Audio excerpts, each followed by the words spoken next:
And hi, everybody, and welcome to Primetime Foosball from Colorado. As we're going to bring you 3 hours of play-by-play, we're going to bring you a Hall of Fame ceremony. We're going to bring you the finals of the King of the Ring event, the handicap singles event here in Colorado. We have interviews for you and more. 3 hours of solid content for you here from Thornton, Colorado. Right now, we've got some open doubles action down on table number one. We're going to check in here. That's Greg Mendel, Bill Hayden over there on the left side. On the right, Shannon Coley at forward, Todd Lafredo, speaking of Colorado legends, at the goalie position.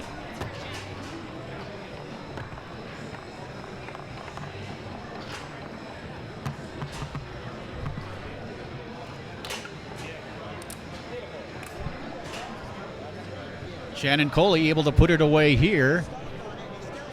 And he and his partner, Todd Lafredo, lead 2-0.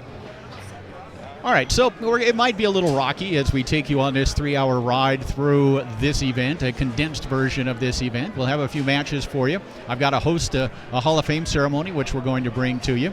We're also going to bring in some guests to sit in between matches and perhaps overlapping into a few matches as well. We've got a trivia contest for you and more as we are bringing you Primetime Foosball from Thornton, Colorado. 2-0 lead for Shannon Coley and Todd Lafredo.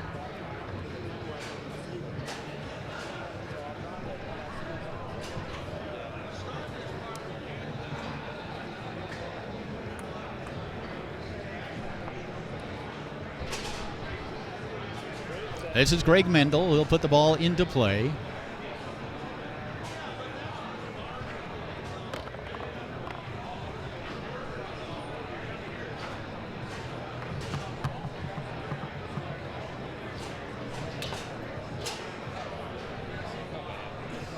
Is open doubles in the round of 16.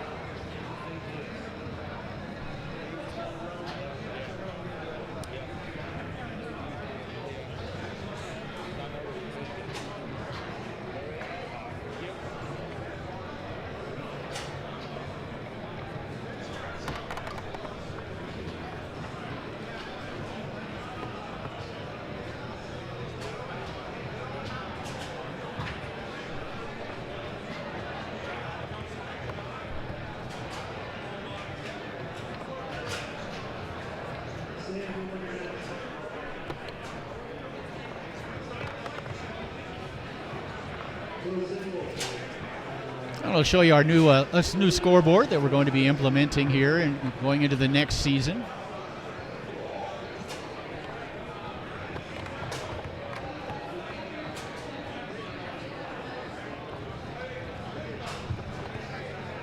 We also have the ability to do instant replays now. We're going to try to experiment with that.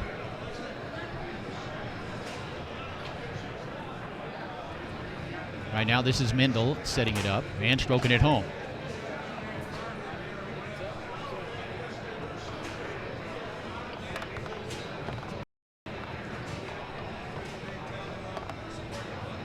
One nothing lead here in game number 3.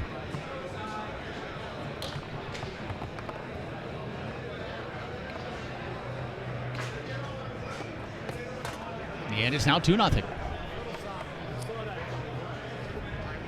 Greg Mendel, Bill Hayden trying to get back into the match. Shannon Coley, Todd Lafredo. Leading 2-0. It's 3-0.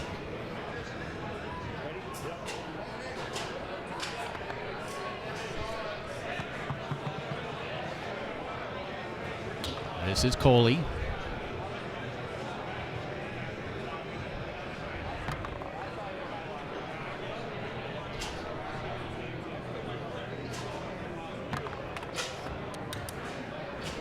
That one's going to sneak through, and Coley and Lafredo on the scoreboard here in game number 3. Yes, Mendel puts it into play and then can't connect on the pass. And cleared by Lafredo, giving Coley a chance to pass it through the lane, which he does.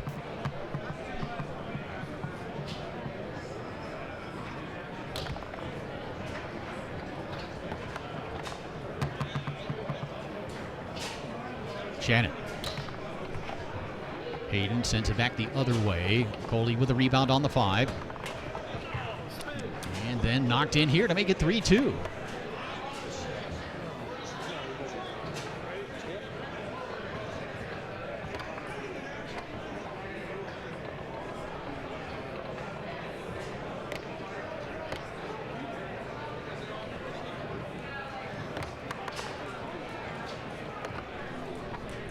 Two lead for Coley and Lafredo as Mendel now will set it up.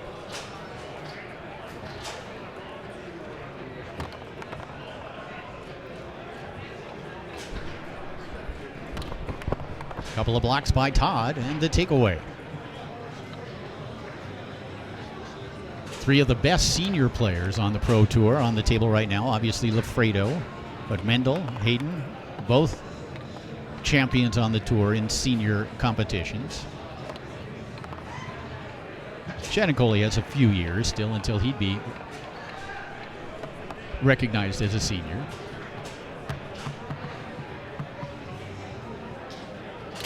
And stroking it home here, it's 3-3.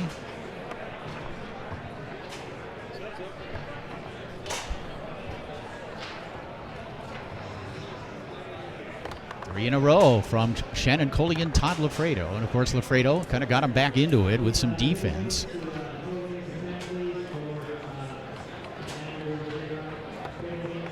Again, Todd just looking to get his partner some possessions.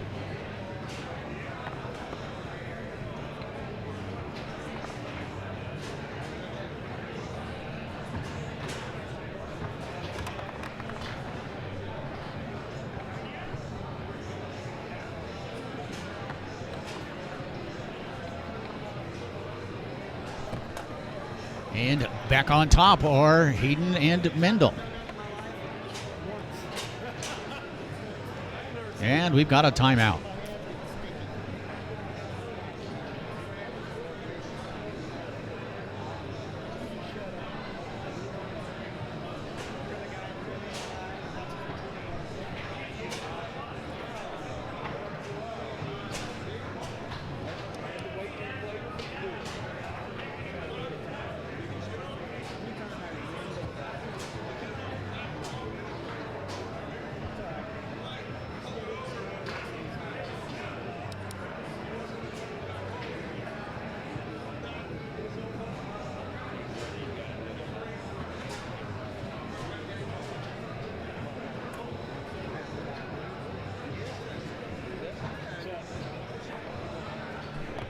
Ball put back into play by Coley, who advances it to the 3-rod, a chance to tie it at 4. And he does. Match point for Shannon Coley and Todd Lafredo.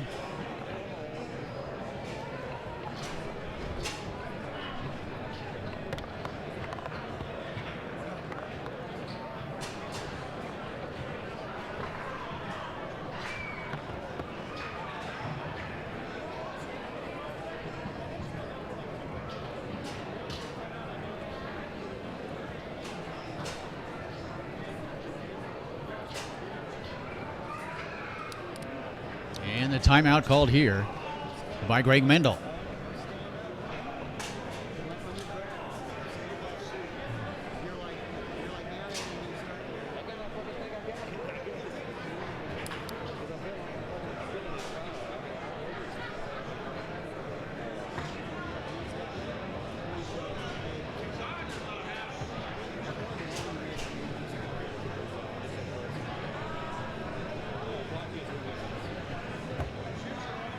Four here in the third game. Open doubles round of 16 here at the 2019 Colorado State Championships. Jim Stevens with you.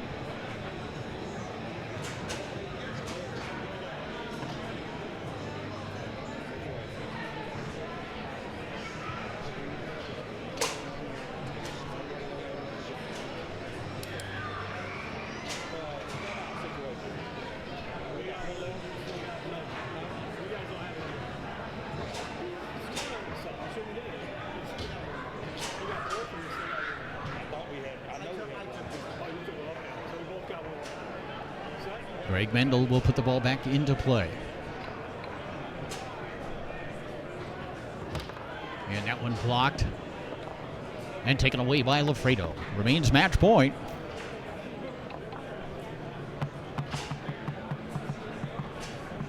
A chance to win it right here for Coley, who sets it up, strokes it home, and there it is. So in 3 straight games, Shannon Coley and Todd Lafredo defeat Greg Mendel and Bill Hayden to advance.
All right, folks, so we've got one match down, and now we're joined in the booth by Jerry Todd, who has a couple of different titles. One, you are the head of the Colorado State Table Soccer Hall of Fame. That is correct, yes. And you are also the president of the USTSO club system, which we'll talk a little bit about as well. It's a very important thing that we're about to start throughout the country. Well, let's talk about the Hall of Fame first. Of course, we have a ceremony coming up here in about 45 minutes where we are going to induct the 2 newest members into the Colorado State Hall of Fame. One of them being the great goalie Gus Trevino, and the other, the outstanding lady player Don Duquette. Talk a little bit about both of those individuals and why it was their time to go in. Well, for the Colorado State Table Soccer Hall of Fame, we go by chronological order. So we started off in the 70s, and right now we're into the middle 80s, and we go by their impact moment. And that's when both players really had an impact on the national foosball scene. Gus, of course, won some world titles with Todd Lafredo, amongst other great players. And Don Duquette, she won 2 world titles with Cindy Head. Mm-hmm. One was over, was it? In Italy. It was in Italy. Was that 06 or 07, Jim? That was 06. 06. Mm-hmm. And the other, I believe, was in 08 with Cindy, won a world championship as well. Plus, she's had a plethora of other amazing titles. She really has had a nice career. And, of course, she's a very, I'm sure, very honored to be going in. I've not seen her yet here this weekend. Is she here? Oh, she's sitting right in the stands, right there. Right across the way. Let's see if we can get a shot of her on one of our camera angles. But yeah, she was very, very touched that she was going in. And just to the left there, in the sort of salmon-colored sweater. There she is. That's Don Duquette, and I'm sure many of you remember her from the Pro Tour. And then Gus Trevino, who I think probably doesn't get enough recognition for the National Hall of Fame, a man who won 3 world titles in 4 years, becoming the first player to ever do that, and the first player to ever win 3 Open Doubles championships on the Pro Tour. That's very impressive. Yeah. Very well overlooked. Gus is deserving to at least have a look to go into the National Hall of Fame. But we're really honored to have him in the Colorado Hall of Fame this year.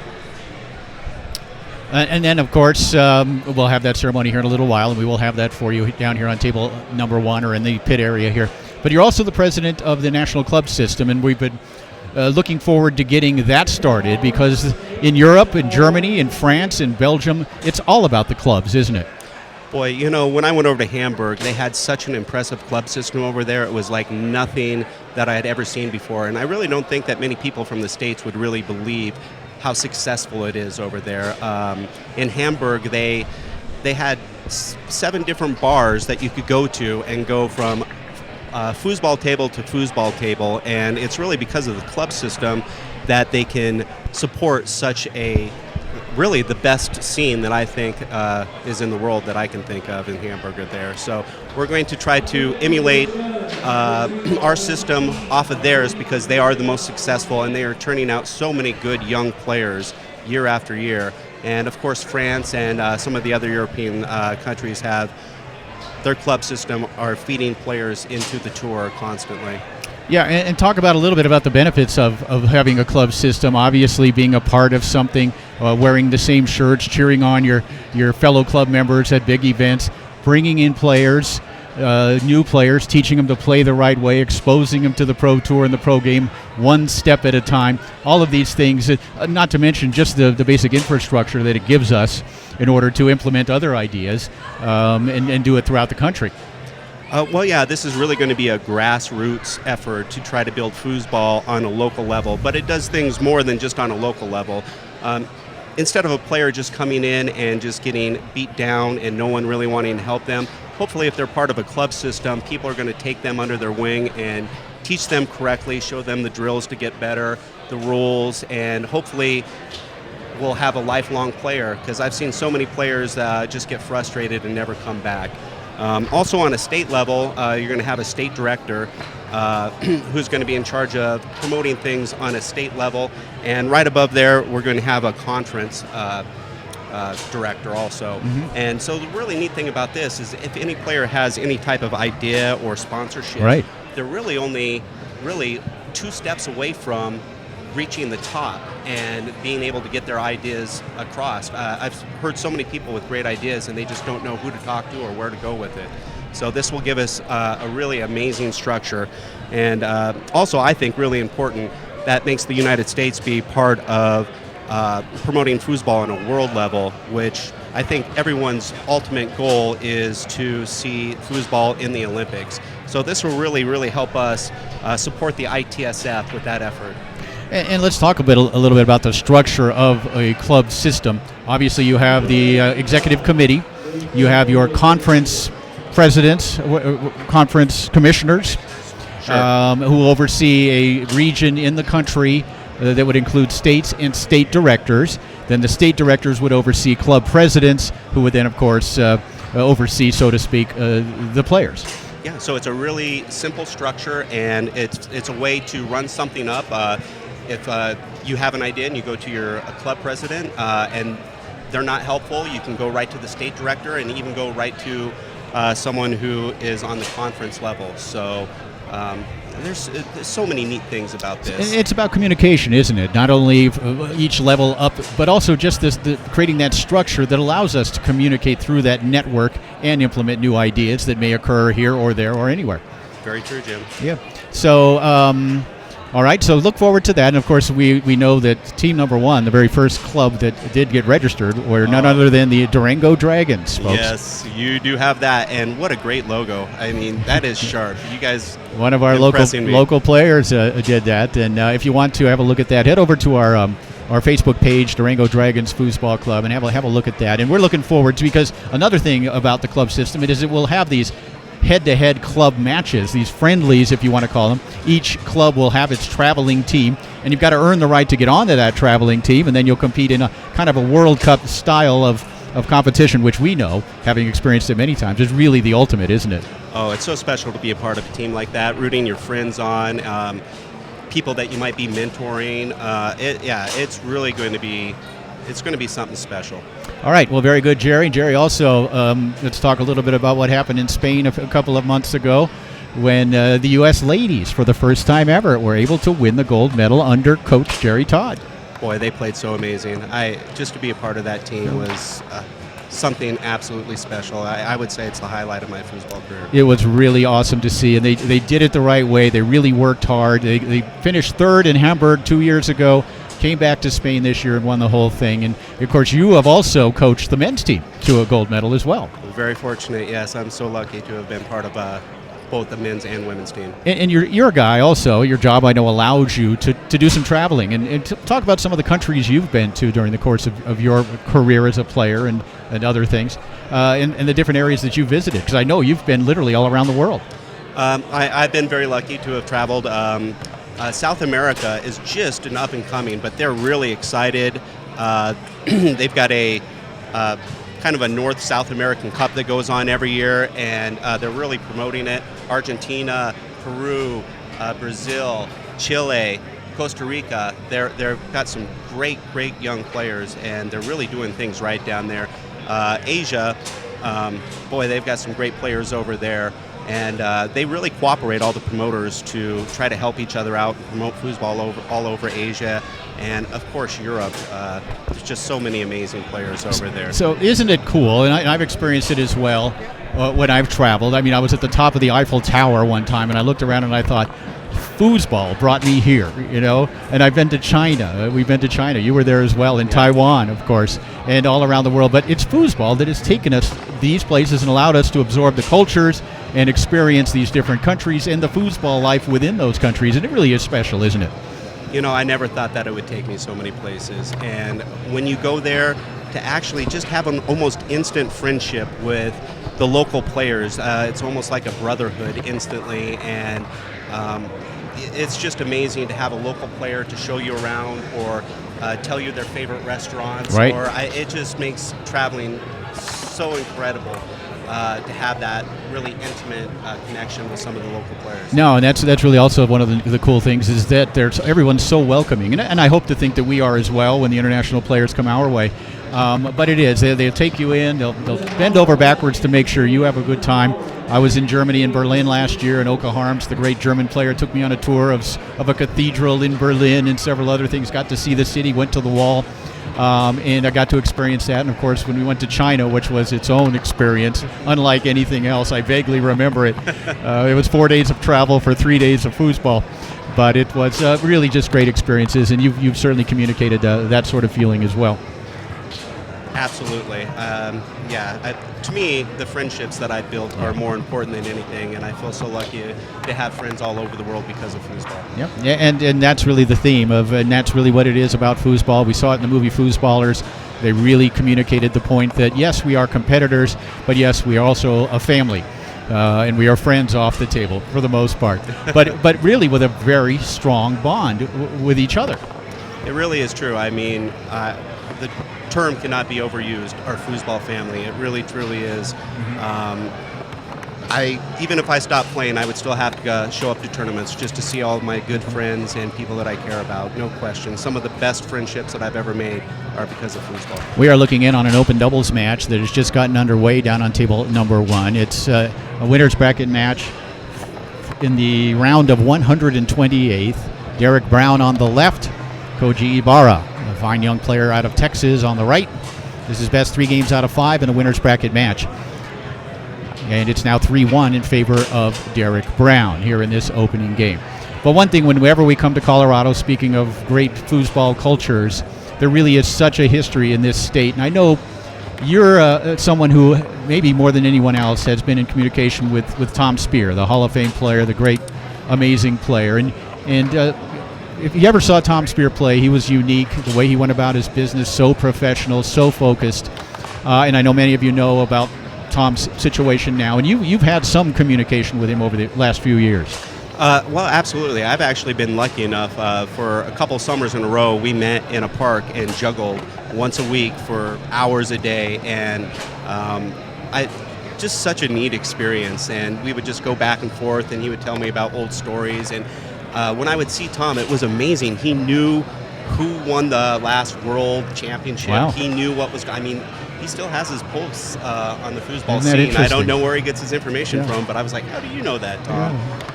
But yeah, he's a great person, and I always am keeping an eye out to say hi and see if he needs anything and see if he wants to do another little juggling session. That's really cool.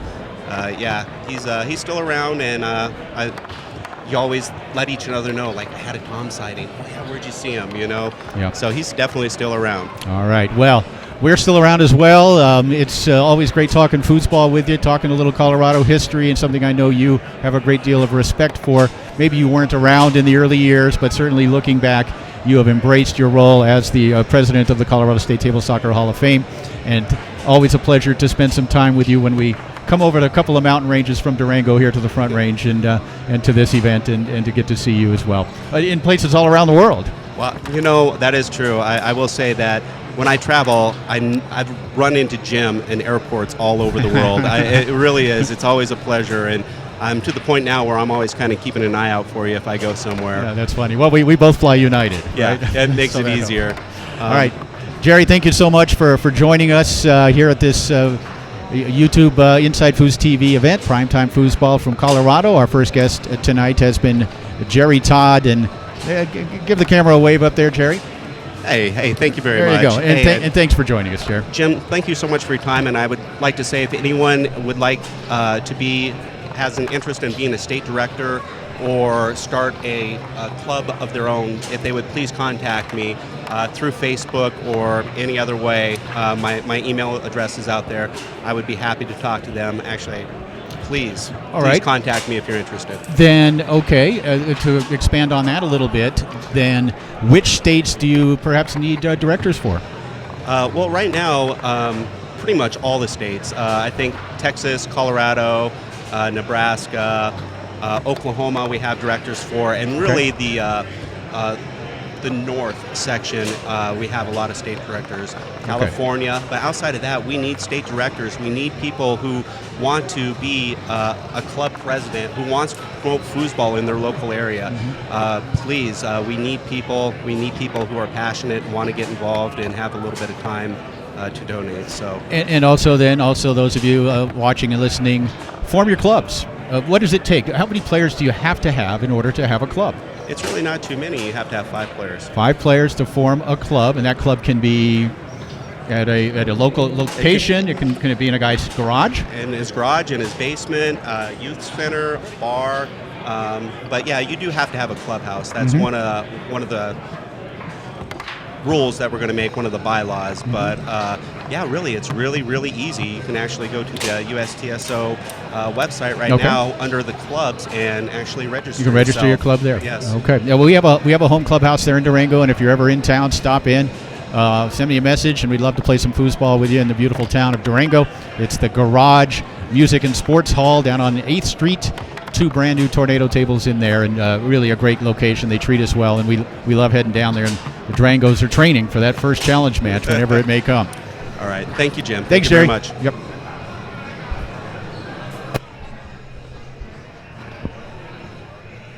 Derek Brown won the opening game of this best 3 out of 5. It's Koji Ibarra leading 2-1 here in the second.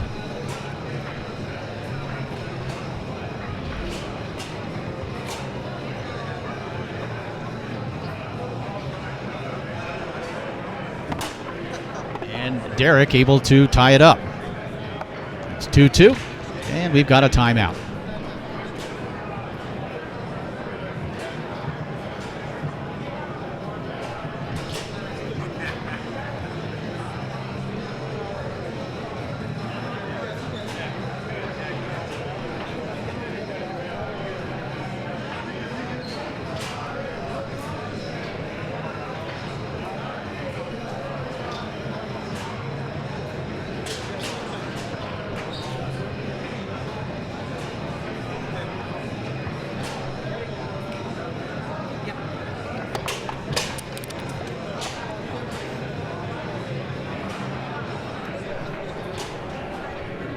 And you saw Koji put it into play and immediately knock it in and then call time out. So he asked him if he was ready, put it into play, and immediately shot it into the goal within a second after asking the question. And, of course, as we know, that is certainly legal.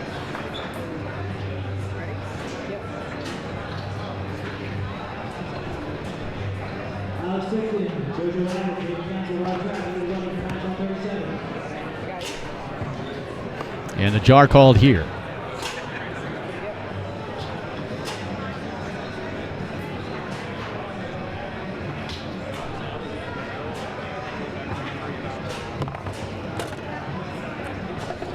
We're even at 3.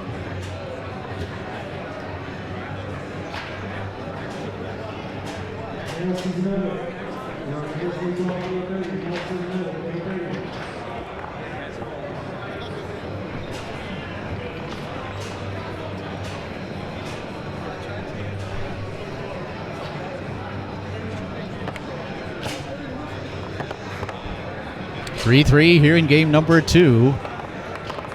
1-0 lead for Derek Brown.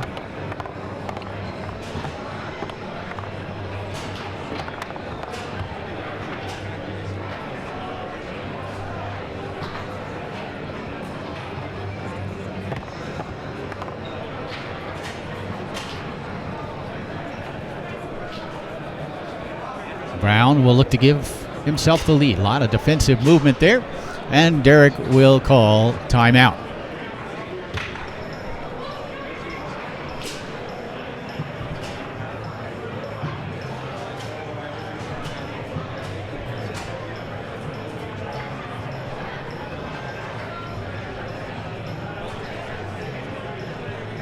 Again, we'd like to thank Jerry Todd for joining us up here in the booth. There we are, right above that Inside Foos TV banner.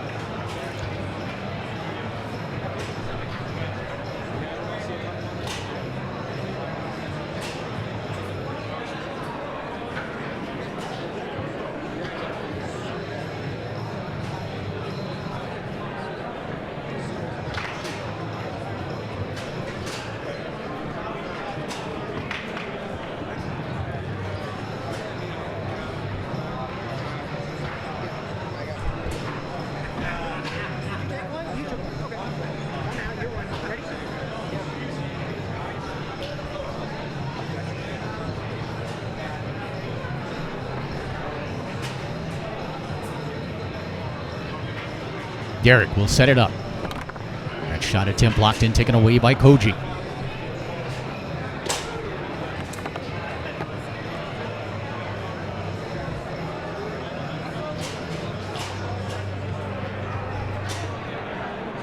Derek Brown, again from pull shot position. He's got a good one as he strokes that one home. It's 4-3 in favor of Brown, who already leads 1-0.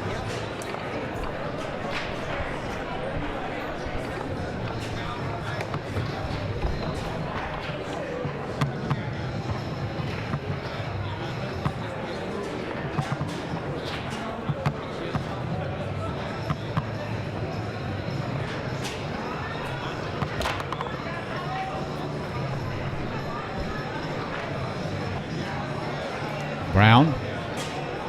This is open singles in the round of 128 here at the 2019 Colorado State Championships.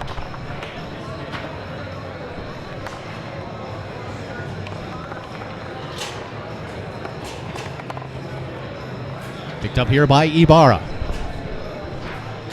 Koji has had a chance to travel over to Europe and compete on the junior level.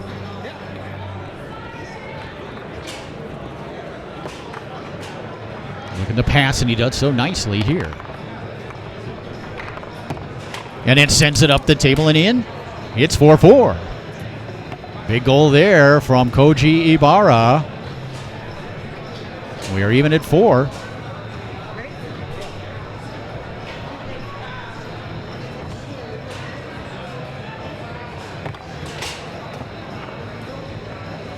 Derek will look to get a possession here. And he does as he bounces that one through the lane. Looking to take a 2-0 lead. Derek Brown. Again, defensive movement, but to no avail as Brown takes his time, strokes it home. It's 2-0.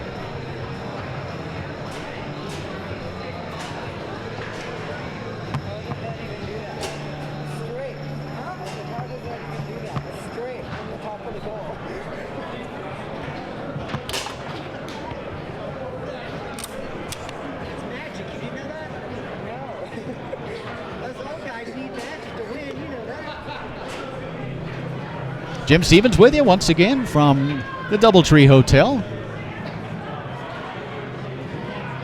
here in Thornton, Colorado, just north of the greater Denver area, part of the greater Denver area, just north of downtown Denver, maybe 15 miles or so, as we get game number 3 underway with Derek Brown leading 2-0.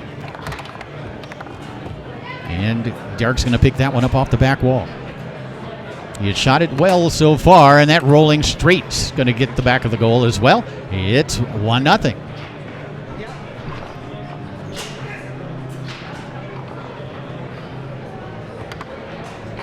Koji able to advance it along that far wall.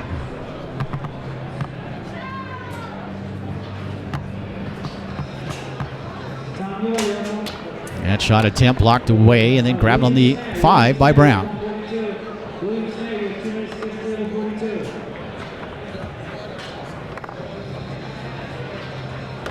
And it angled in nicely by Koji, who saw that, realized it was going to be open if he could execute it, which he did, and he scored it to make it 1-1. Another possession here for Brown.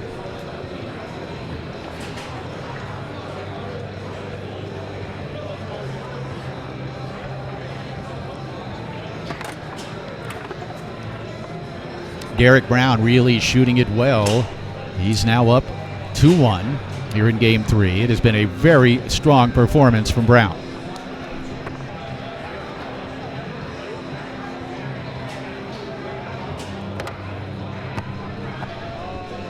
And Koji loses this one. Koji Ibarra has to find a way to put the stops on Brown's 3-rod. He does so here, and the rebound up the table, grabbed by Derek. We'll use the left hand. Sent back up the table and in, so a quick counterpunch from Koji Ibarra results in a goal. We're even at 2.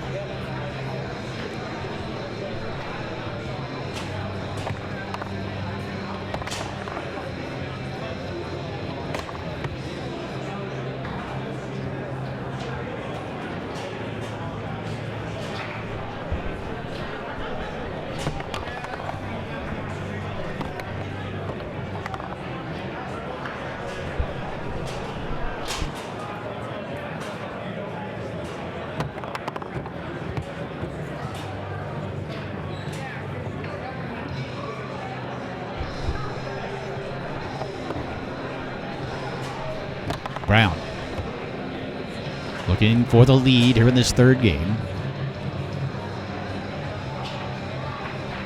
And he strokes it home. So Derek Brown's 3-rod has been very good. Shooting percentage probably better than 60% in the match. Koji Ibarra just simply hasn't had enough possessions on the 3-rod to really make a difference. He has picked up some transition goals, which have at least given the impression of keeping him in the match. And he can't hold on to the pass here.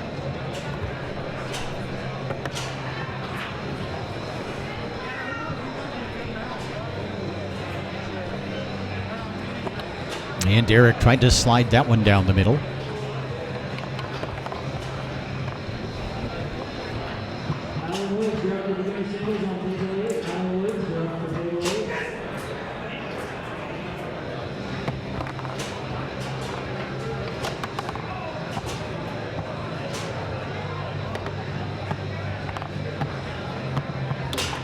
And Koji able to stroke this one home. Big shot there from Koji Ibarra. We're tied at 3. Ready? Yep. 2-0 lead for Derek Brown. 3-3 here in the third.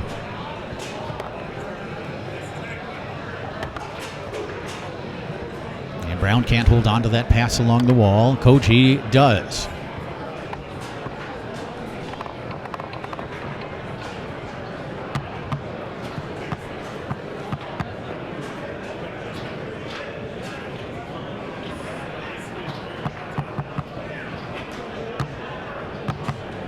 And the timeout called here by Koji Ibarra.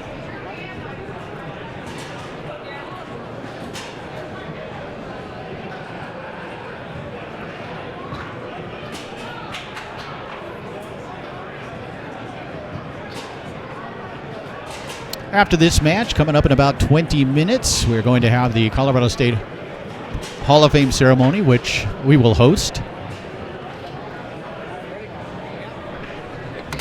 And put it into play again by Koji. That's twice he's utilized that play. Calls time in, immediately shoots. It beats us to the switch, so to speak, as we couldn't get the camera there in time.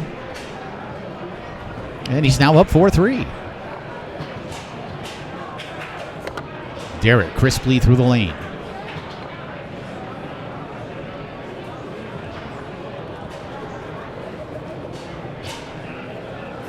And stroking it home, it's match point for Derek Brown, who will call time out.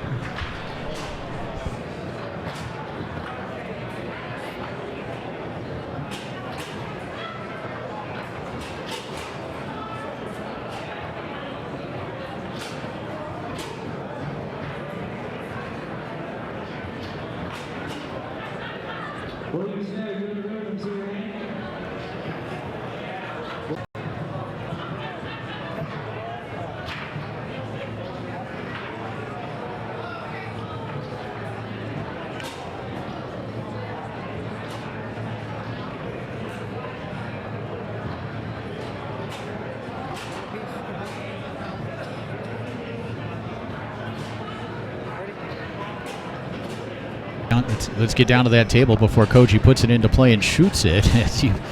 We're even at 4 here in the third. He'll take a little time here and then go nicely through that high lane. Looking to extend the match. Koji Ibarra has that one get away from him.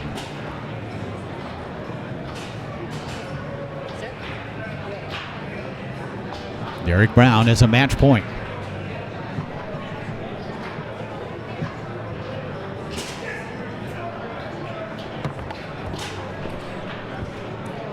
Derek clears it, grabs it on the 5, steps into the forward position, angles that one towards the goal. Ibarra sends it back the other way with the left hand. He'll now look to pass 2 to the 5, which he does along that outside wall.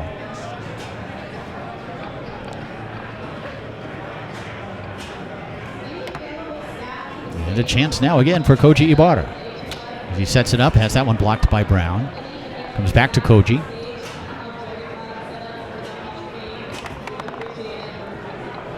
Another chance here for Brown, rather for Ibarra. But first, a timeout.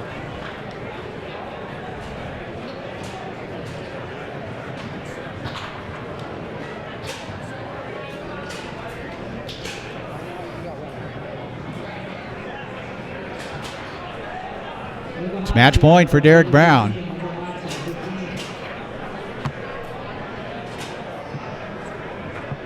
As Koji puts it back into play. That shot attempt blocked away and eventually grabbed by Brown.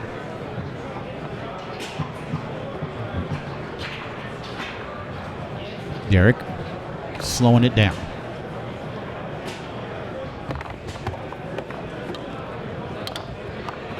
Koji likes to go with that quick clear. Brown was on that one. That one angles up the table towards Brown's goal.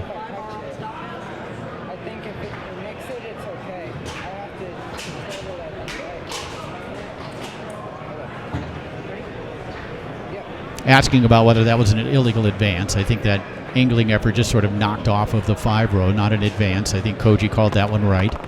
And Derek dumps it, couldn't grab it. Ibarra does grab it on his 5.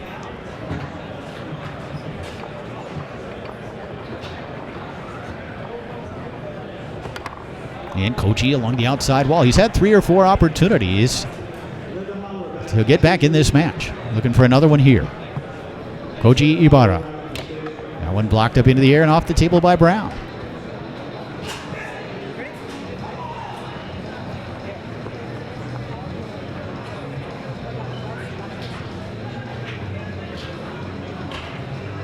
Brown's going to use the Lafredo bank or brush series here. Does try to bank it, sends it towards the goal. That rimmed off both posts, sent back the other way by Ibarra. Where Derek Brown so close to winning the match. Intercepted here by Koji. And he's able to fire that one home. Koji Ibarra pulls out game 3. It's now 2-1.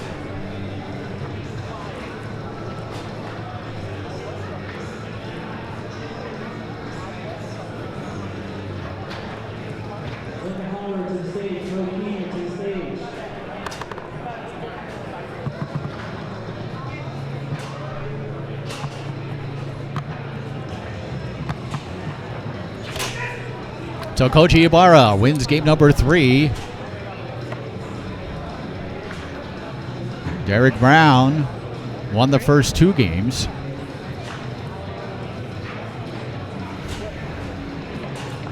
As we open up game number 4 with Brown putting it into play and passing it along that near wall.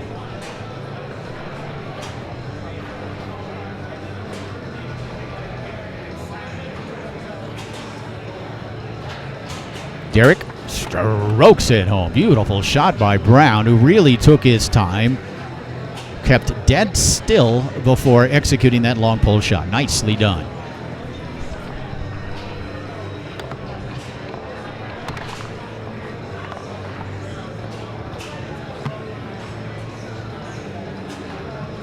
Koji looking to answer. But that one blocked up into the air and off the table by Brown.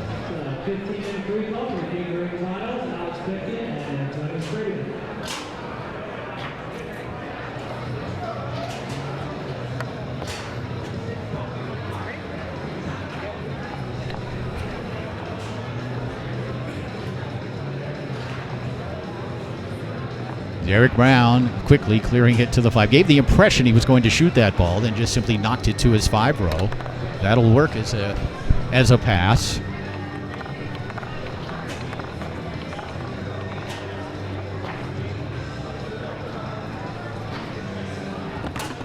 And it's now 2-0.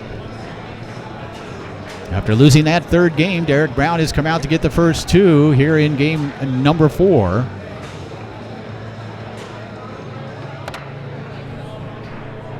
And taken away here by Brown.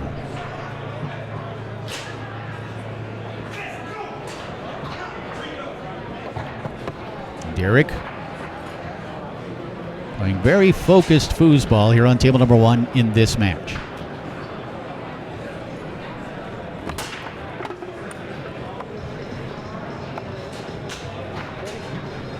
A 3-0 lead for Derek Brown.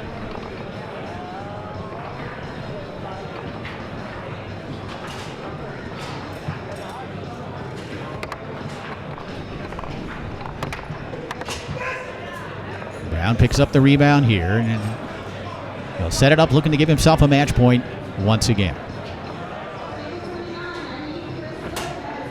Match point for Derek Brown.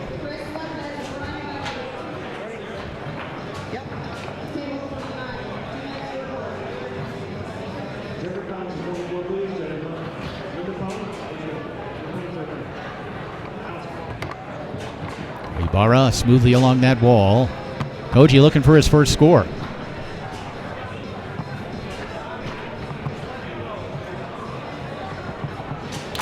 And he finds that hole down the middle. 4-1 now in favor of Brown, who has a match point.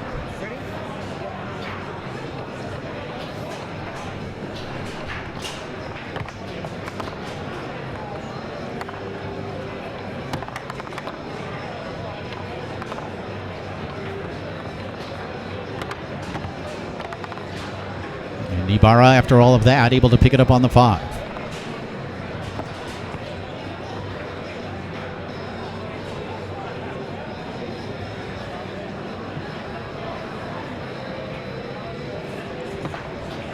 And taken away here by Koji.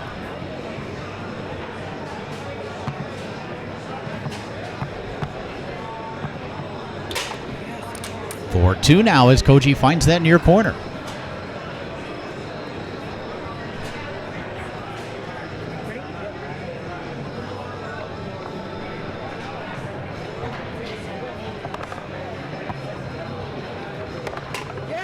And now 4-3.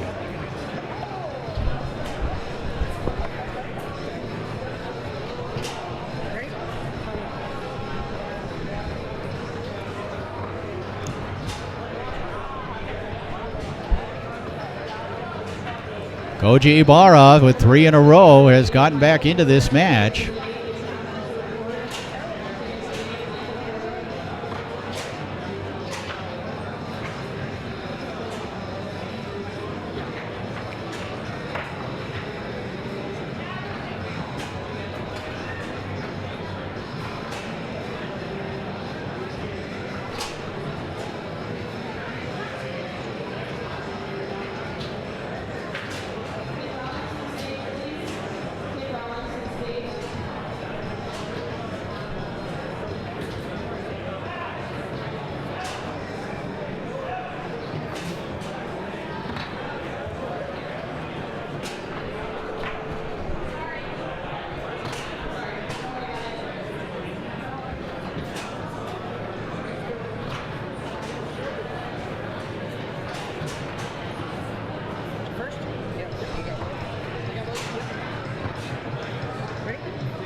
Derek Brown still with a match point.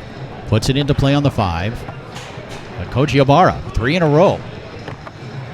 But a chance to win it right here for Derek.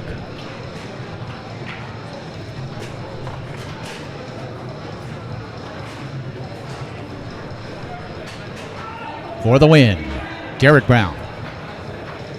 Looking for a reset here. You can see Koji trying to cover as much of that goal as he can. Derek's just going to make him wait, make him work, and then call timeout.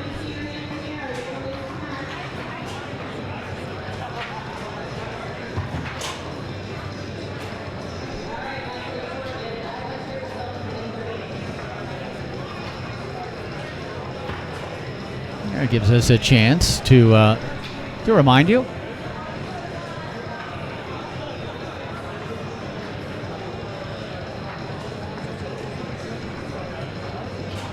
About an upcoming event here in, I guess, about 3 months. The Moneyball Northwest event. It's February 8th through 10th up in Portland, Oregon. Don Caesar, Kopi Cam doing such a nice job of running that event each year. As Derek Brown will put it back into play momentarily.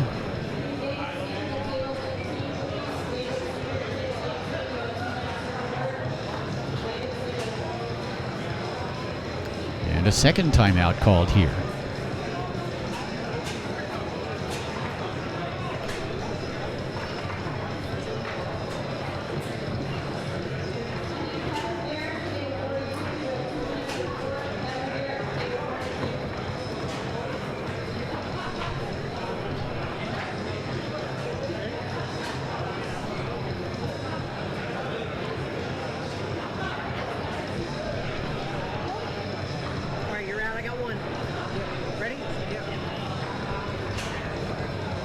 Derek Brown puts the ball back into play and looks for a win. And he sets it up, strokes it home, and there it is. So Derek Brown in 4 games defeats Koji Ibarra to advance in the winner's bracket of open singles.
Did they already put it in?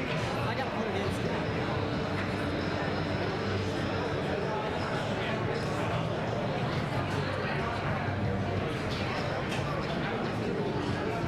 That's weird because all the balls I would bring them over. Oh, sorry, my bad. He must have already put it in. Oh yeah, he said he put it in. Oh, okay. I'm gonna get back there. Nah, just shoot this in. Probably shouldn't stand around here. I get it. Yeah, man.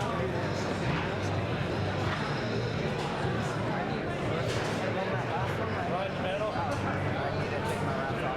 That's why I took another time out because I tried to grab the rods and I was about to say ready. I really need you out. Sorry. Really need you out. I'm getting my rep.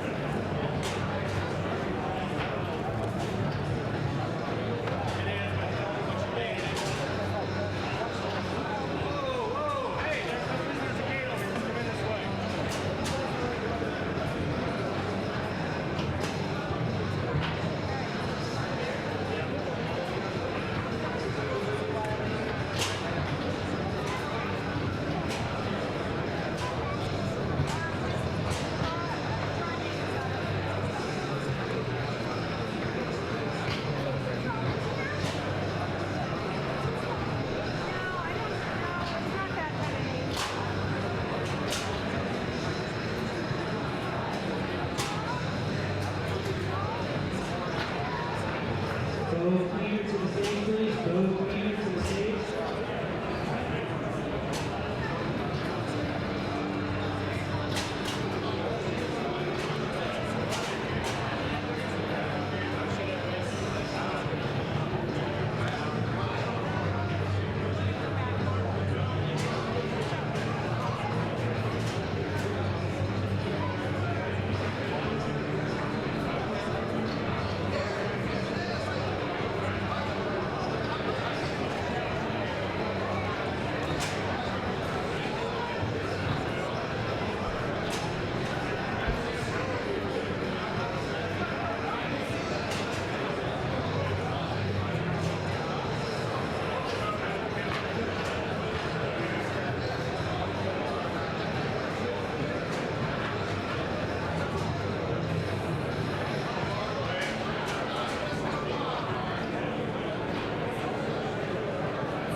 All right, folks, getting ready for the Hall of Fame ceremony here at the Colorado State Championships. We're going to take you over to the finals area here momentarily for that ceremony to induct two new members.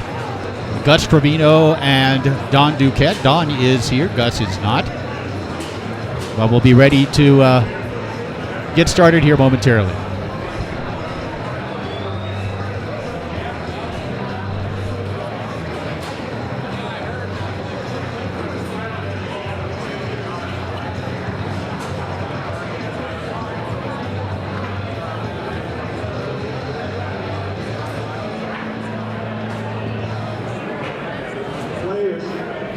Players, you need to stop your matches right now. Take a picture of your match and the score that it's at, whose possession it is. All balls need to stop right now. And we'll resume your matches after the ceremony and after King of the Ring. Please stop all matches right now. You don't need to hear any sound of matches being played. Stop the ball.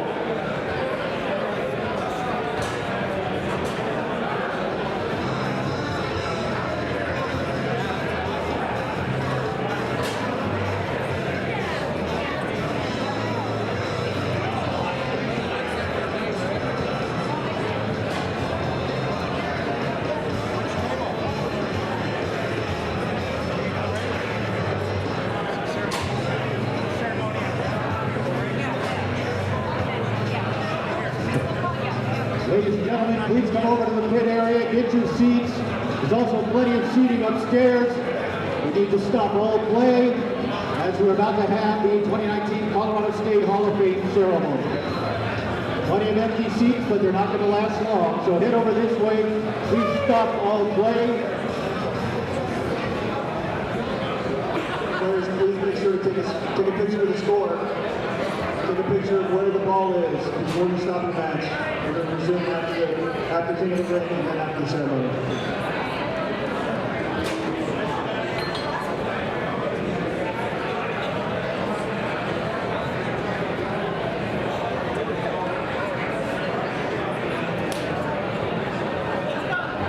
Hey, everybody in the bathroom, stop your matches. Stop your matches back there.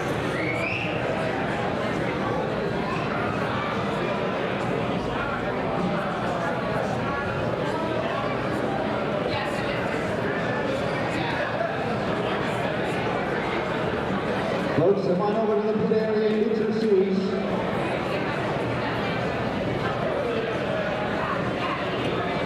Come up here to the bleachers. Hurry up.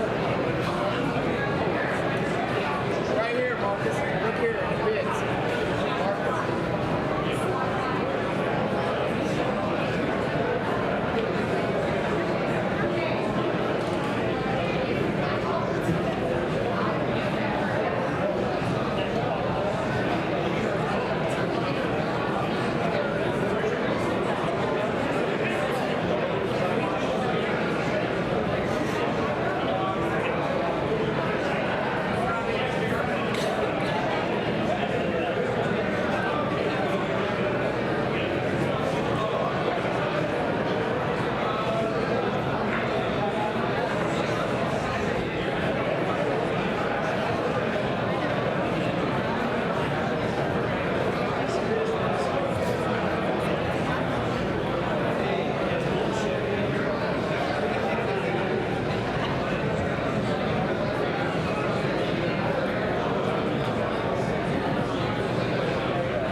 Folks, please get your seats over here for the Hall of Fame ceremony.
Chapter Free t-shirts, folks.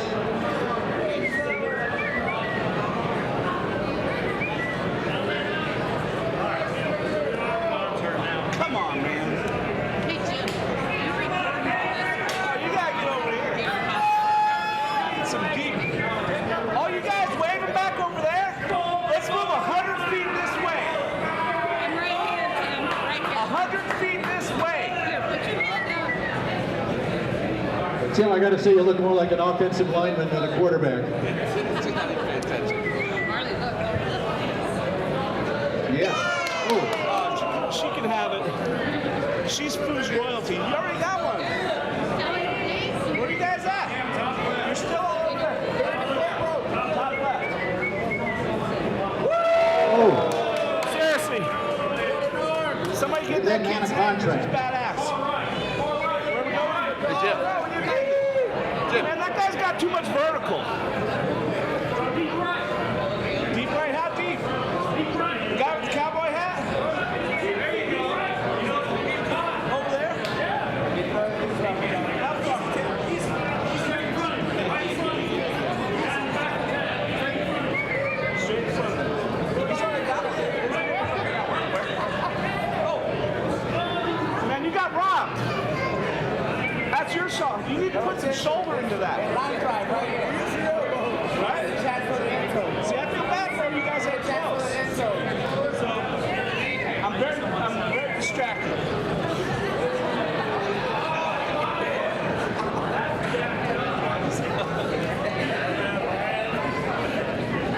We got empty seats up here, guys. Just a few first-class seats left up here, folks, as we're about to get the ceremony underway. I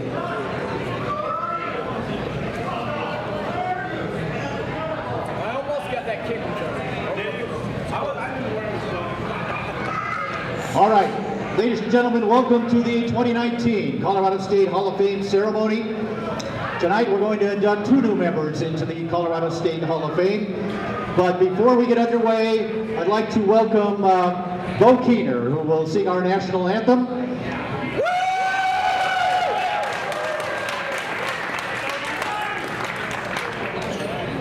All right, if everybody will please stand and remove their hats.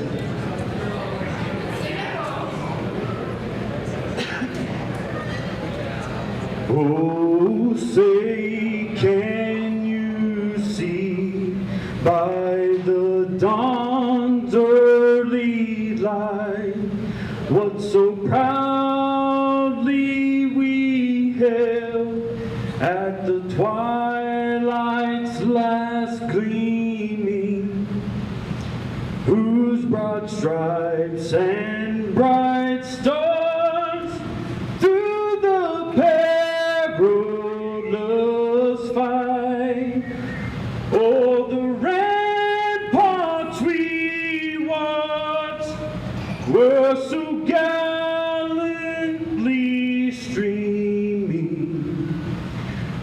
Oh, the oh shit. Sorry guys. Look.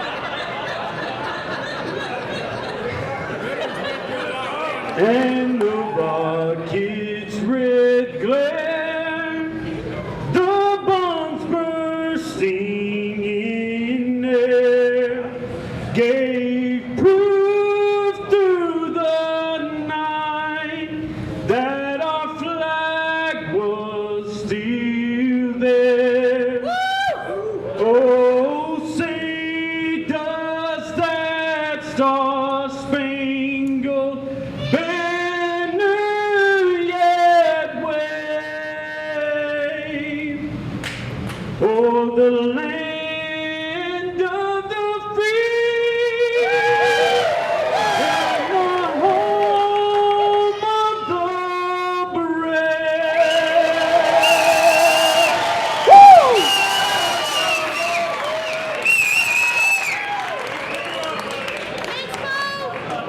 That's right, baby. It's about the recovery. Bo Keener, Whitney Houston. Nice job, Bo. And that reminds us to if you're a current member of the armed forces or former member of the armed forces, a salute to all of you. Thank you for what you do. And stand up if you. Veterans Day just around the corner. Thanks for all of you what you do. Thank you. All right. Next up, we'd like to introduce Sherry Chapman, who has a couple of announcements.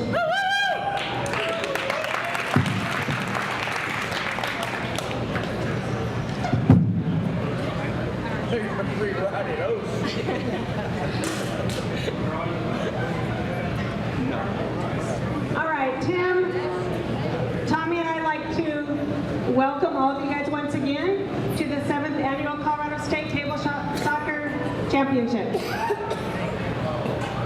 First of all, we'd like to recognize all of our team. I want to do it by name this year so you all know who they are. Stage crew, John, Ray, and Heather. Registration, Kristen, Karma, Dana, and Raylan. Table crew, Bill, Ken, Scott, Chris, and Shane. Our airport drivers, Terrence, Ray, and Raylan. Hall of Fame, Jerry, Patrick, Jim, and Mike. And all of our trophies are made by Mark Metteries and Kid Rollings. Are Bob and Audney in here anywhere? Bob's right there. Bob and Audney, could you come up here, please? So Bob and Audney are the owners of the DoubleTree, and for 7 years now they've been wonderful hosts to us, so we'd just like to present them with a little talk.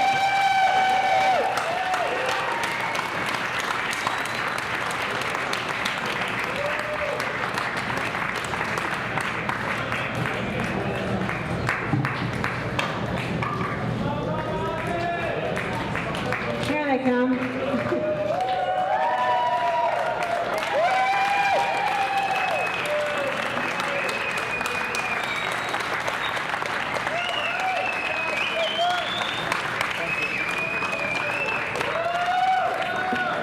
So this says, we would like to express our thanks and gratitude to Bob and Audney of the DoubleTree by Hilton Denver Thornton for their continued support of Colorado State Table Soccer Championships, TSK, and the players.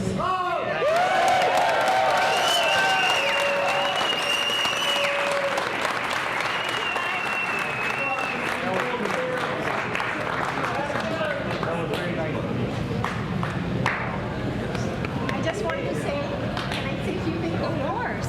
I just want to say you guys are an amazing crowd, and I love to serve you guys up here. Thank you so much.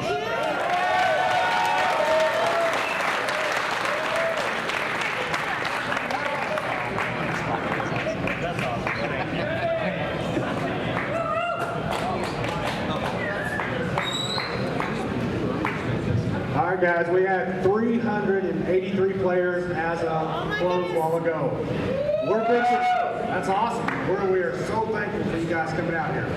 Right now, we're going to take and we're going to add $1,000 to one event. They're all in this bucket here. Somebody's going to draw this out. I need innocent. Whoa! We need somebody innocent. Then we're going to throw that on top of that again. And we're going to do it twice. T, come up here, buddy. Women's single! We will. So the first event to get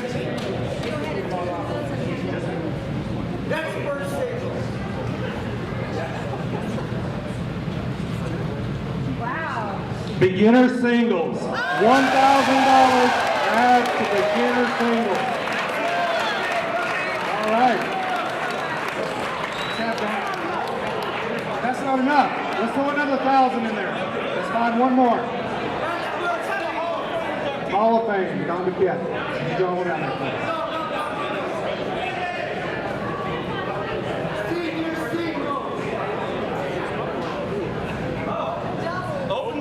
Open doubles.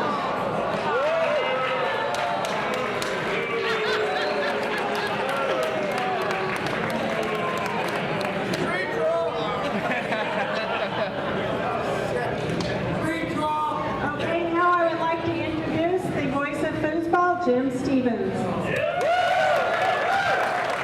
Thank you, sir.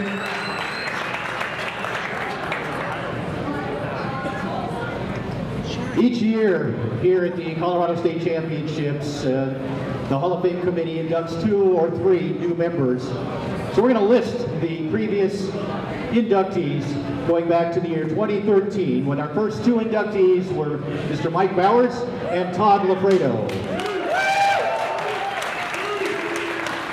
In 2014, Tom Spear, the late Gil Jackson, and Vicki Chalgren. In 2015, Tim Zeke Burns. Is Tim here tonight? No Zeke? And Tina Wyatt Roton. In 2016, Jim and Howard Rubin. 2 years ago, 2017, Bob Gibson and Bob Maloney, who's sitting right over here. And last year, Mark Rudnicki and Kevin Everson standing right back here. And before we, oh, there's Lafredo. Todd, I saw the Foosballers movie 2 weeks ago, and Lafredo steals the show. I can only tell you that much. If you haven't seen it, you will be able to. It'll be downloadable here in a couple of months. But Todd, you were really good in it, and Rob Morris as well. So great job on that, and what a great movie it is. You're really going to enjoy it when you see it. All right, before we get to the actual inductions, I'd like to once again bring Sherry down for one more announcement.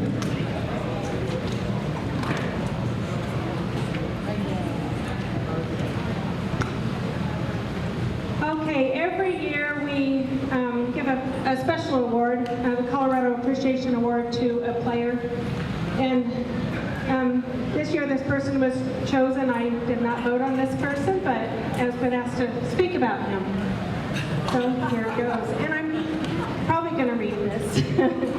All right, in 1990, he started running tournaments at the Aftershock in Longmont, making them fun, recruiting new players, and adding his own money to the winnings. That's when I started realizing his love for this sport. In 2009 or 10, I don't remember, we were at the Tulsa State, and he said, let's buy tables and start running a tournament. We bought 4. Shelley found America's for us. This is when Tommy became rivals with Big Baller. Thus, the name TSK, the Scene Killers, was formed. Tommy's creative mind kicked into high gear. I need my glasses on. He asked Cheese, I can see it now. He asked Cheese to build the Hall of Fame case. They tore out one of the entrance walls in Americas, and it was gorgeous. Glass on both sides. Really a sight to see. He started the warm-ups, and these things were his ideas, not mine. Nebraska warm-up with the Civil War singles. That's where we had North Colorado versus South Colorado. They won a jacket and a sword. The Texas State warm-up. Nationals player party. He talked Americans into donating $1,000 to our Nationals team that year. Colorado State warm-ups. The first year, we had a cancer benefit, raising over $2,000 to cancer. The second, we had our first title belt. The Mayan Last Chance tourney at X Saloon, where rumor had it the world was going to end the next day. He won the Player's Choice Promoter of the Year award at Worlds in 2012. 2013, the first Colorado State. Tommy's brainchild was the King of the Ring, right here, and a championship ring for expert singles. His idea was having a band or a singer to play the national anthem here every year. He thought of and started the Poker Foos Night for Hall of Fame fundraisers. He is the behind-the-scenes guy, carrying tables to and from events, adding his own money into warm-ups and fundraisers, never needing a thank you or requiring any kind of credit. Making foosball fun in Colorado, my best friend, Tommy Chapman.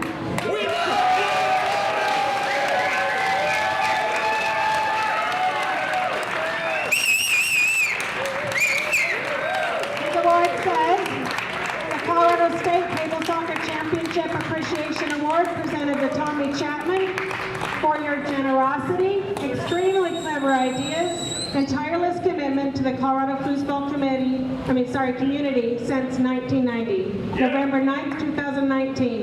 This little guy is Texas T, and that little guy is Okie, his two nicknames when I met him.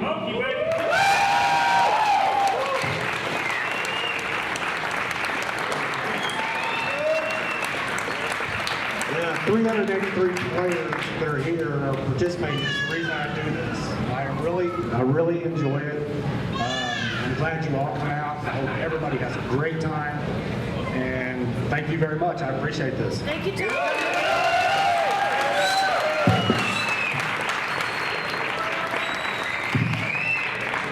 Now that is an attractive trophy.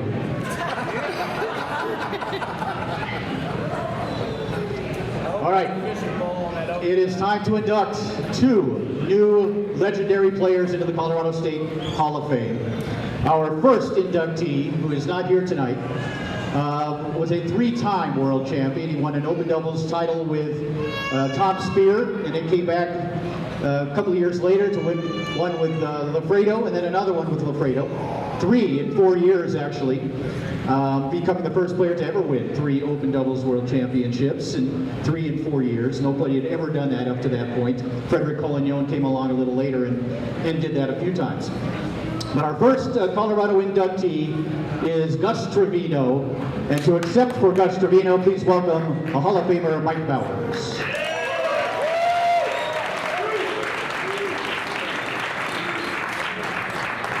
It's a pleasure to be with you guys once again. It's hard to believe we've been doing this for 7 years, but we have. And as Jim just listed, we put in quite an array of top players. And it's no coincidence that most of these top players from Colorado are also in the National Hall of Fame. And the reason for that is Colorado has always been the best. There is not another place like it. And it's kind of funny, I'll go on the internet every so often and I'll see some blogs about people bragging about their state, and saying how good this state or that state is, and how many open doubles championships and singles championships they have. And then all I have to say is one thing: Todd Lafredo. And when your stack of trophies gets up to that level, call us back then. And then I'll add my trophies into the fray, and Tom Spears, and Tim Burns, and Bob Maloney, and Scott Weidman, and a bunch of others, Rob Maraz, and other players. We're going to have him a license printed in our state so we can claim him. Yeah, it's like Jack and the Beanstalk here. So, anyway, that brings us to another argument you see on the internet is the Tornado players versus the tournament soccer players. And I always say the same thing. The Tornado stars were tournament soccer stars first. Todd Lafredo again, Tom Spear. And who we're inducting tonight, Gus Trevino. Nobody really, I was just made aware of it yesterday. Gus Trevino won the biggest open singles novice that there ever was in the tournament soccer era, and that was in '79. And he didn't play for multiple years before he won a world championships again with Tom Spear in '89, and then 2 more with Todd Lafredo in '90 and '92. And another point I'd like to make, in 1990 at the World Championships, the 4 players in open doubles that played for Worlds, every single one of them was from Colorado. That's never happened. That's the only time that's ever happened. And so one of the times I was out in Las Vegas going to a tournament, Sergio Trevino, Gus Trevino's older brother, had moved to Vegas, and he was working in the Denny's across the street from where I always stayed at the Aladdin. And I walked over there, and sure enough, Sergio's working, and I said, so Gus coming in for the tournament? He goes, he is, but right now he's in the middle of Green River, Utah, and Salina, and his bus blew up. And he's in the middle of nowhere waiting for me to get off work to drive back out there and get him and bring him to the tournament. And that's exactly what he did. And anybody who ever knew Gus Trevino on the tour, very mild-mannered, totally professional, and always a sportsman. I never really heard or saw him complain about anything. And it gives me great pleasure to induct Gus Trevino into the Hall of Fame. And to tell you the truth, his resume is worthy of being in the National Hall of Fame, and I fully expect to see him there sometime in the future. And accepting the jacket for Gus Trevino tonight is Todd Lafredo. And I have to mention, because Dawn Duquette is coming up next, and she is from Colorado Springs. And the history of Colorado foosball started in Colorado Springs. When I first started playing, the top 5 players were from Colorado Springs. And it took a while for Boulder to create a rivalry and take over for them, and then eventually Denver. But people like Dana Utterbach and Mark Natica and Ronnie Mayo and Mike Weiss and Bob St. Helens, all these players that came from Colorado Springs, they were really the origins of how strong the Colorado foosball scene was. And along with those players from Colorado Springs was our Santa Claus of foosball, Maury Pape. And Maury Pape passed away a couple of years ago, but he's left a legacy, and that legacy is his foosball men. And he used to make foosball men out of silver and sell them. And so every year here at the Hall of Fame, we give the new inductees a silver foosball man on a silver chain, Maury Pape Memorial Foosball Man. And so I'd like to give Dawn hers right now.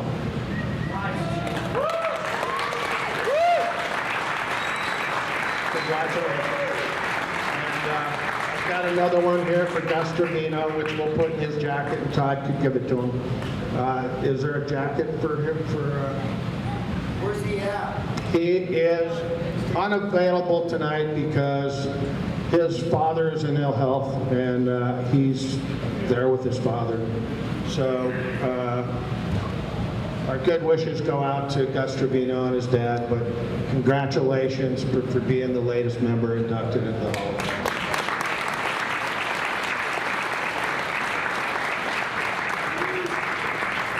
And I'm sure Lafredo wants to make a long speech.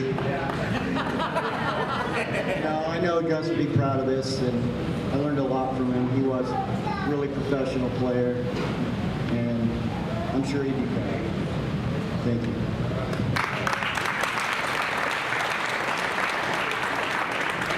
Thank you guys. Thanks again for having me. It's always a pleasure for me to come here. I'm always so proud of Colorado and what all of you people have accomplished. Ladies and gentlemen, the legendary Mike Bowers. To officially introduce our second 2019 Colorado State Hall of Fame inductee, please welcome Bart Butcher.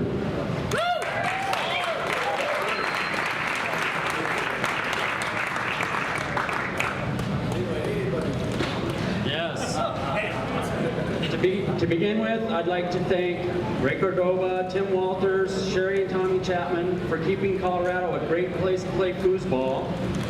And also thanks to all the people that run Colorado State and the Colorado Hall of Fame. I'm here to introduce Dawn Duquette for her induction into the Colorado State Hall of Fame. She started competing in foosball in the 80s. When I started playing foosball, I modeled my shot on hers. Her shot has always been very smooth and fast. Dawn's first title was Super Doubles in Chicago in 1986 with Wanda Elias. Cindy saw her ability to play and said they should play sometime. When she played with Cindy. They won International Cup in 2005, the 2006 ITSF World Championship in Italy. They won 2 kickoffs, 2006 and 2007, the Super Bowl of Foods in 2007, and a World Championship in 2008. She has been very successful for the amount of time she's put into the game. Dawn's record speaks for itself. Her induction to the Colorado State Hall of Fame is well deserved. And Cindy would like to say some things.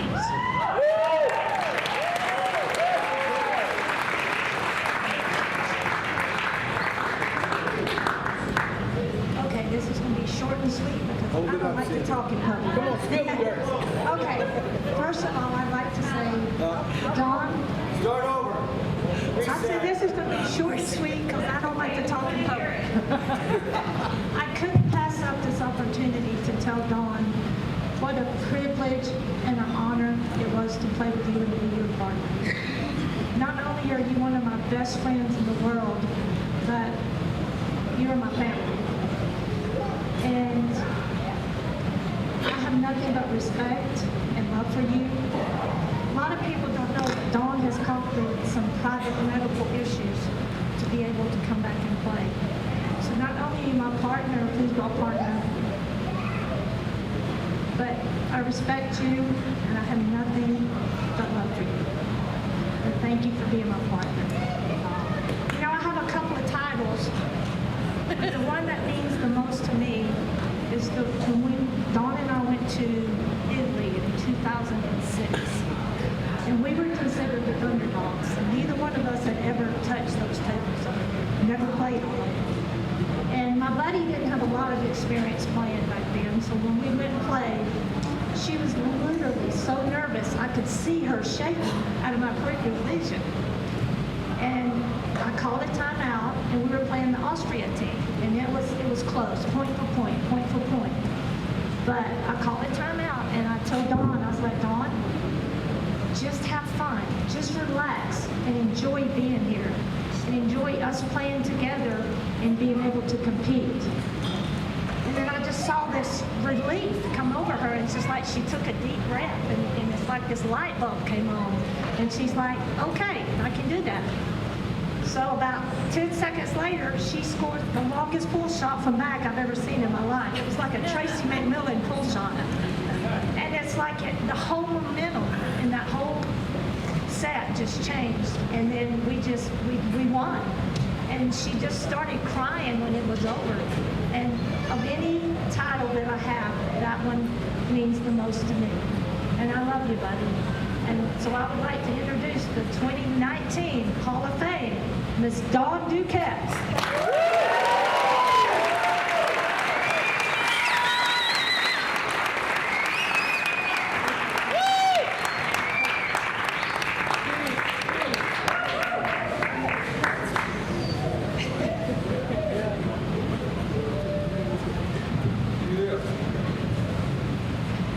That's sexy.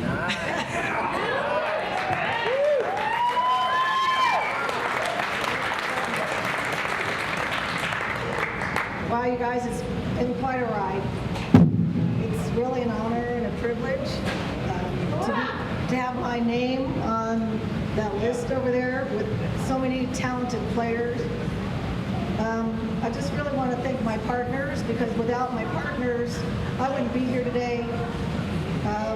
You know, Wandy, Elias, and I played in the early 80s, and Bart's always been an avid supporter of mine. We played together for years. Carol Summers, she and I, we were a pretty tough little team, won rookie women's doubles one year. Sarah Malilipar, we won together. Tommy Bagley, and of course Cindy Head, who is truly the greatest women's player in the history of the sport.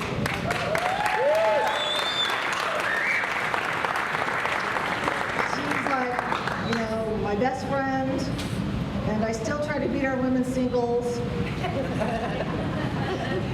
And I'll still keep trying.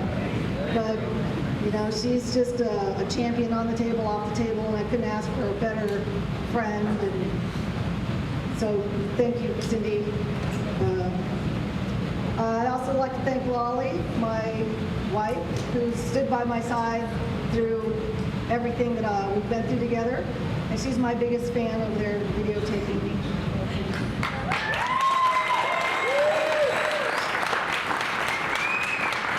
And I just wanted to give a little story about when I first started playing foosball, I didn't really know about foosball tournaments. I really didn't know about them, just that I used to go everywhere to try to pick up some games, put some quarters on the table and try to win. When me and Wanda Elias won in 1986 in Illinois, we were supposed to win a jacket. And I didn't care about the money, I didn't care about the trophy, I just wanted the jacket. Yeah.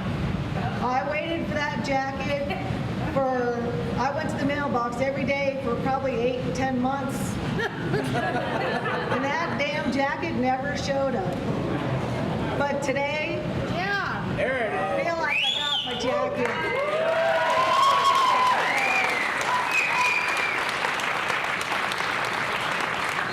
It's really, truly an honor to be here. And you guys are all family. We've been a foosball family for years and years and years. And it's just great to see everybody's face. And thank you for allowing me to be here today. Thank you very much.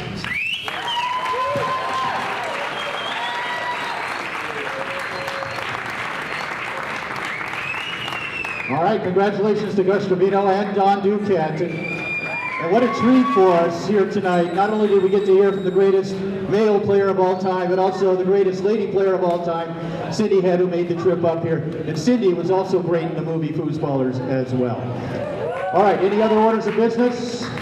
Coming up here, right on table number 1, as soon as we can get this pit put back together, we're going to have the final of the King of the Ring. It's going to be 2-time King of the Ring champion Tony Sprademan versus Alex Pipkin. So, get your seats or stay in your seats. We got a good one coming for you. Thanks, everybody.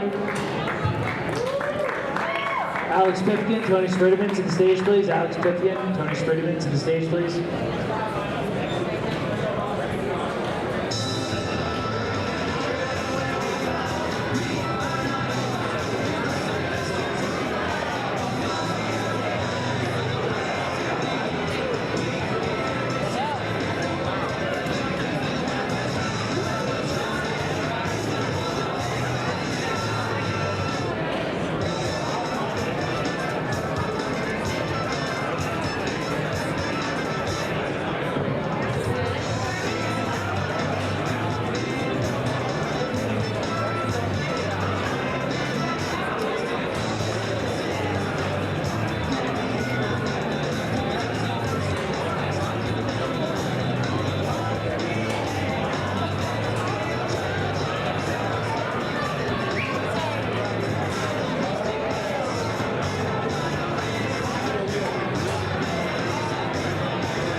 If we could get Tony Sprademan and Alex Pipkin up here to the stage, please. Tony Sprademan, Alex Pipkin to the stage.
All right, folks, get your seats. The final of King of the Ring is about to get underway.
Okay, I guess we are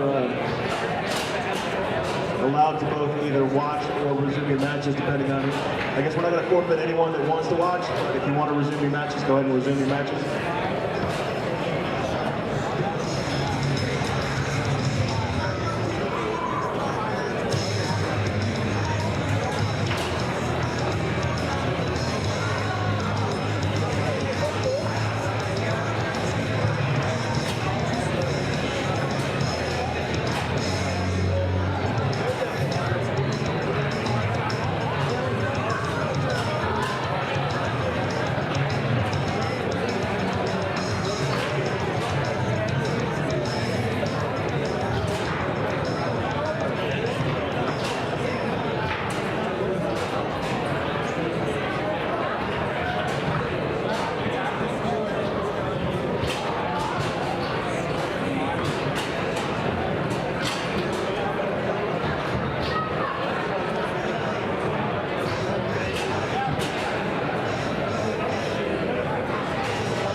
Ladies and gentlemen, let's get ready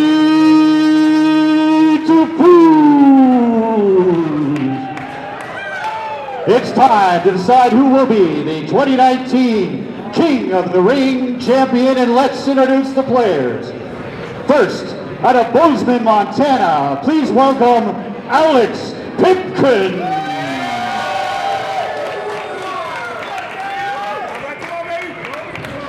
And please welcome two-time King of the Ring champion out of Inverness, Florida, Tony Spredeman. Alex will play to 4, Tony will play to 8. Best 2 games out of 3 for the belts. Good luck, players.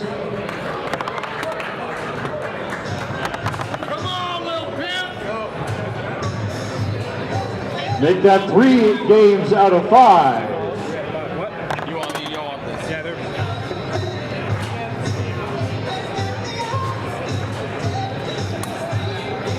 I get the drop automatically? We flip the side. You got it, cool?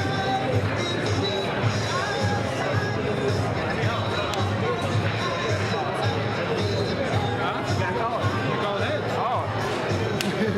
It was tails twice.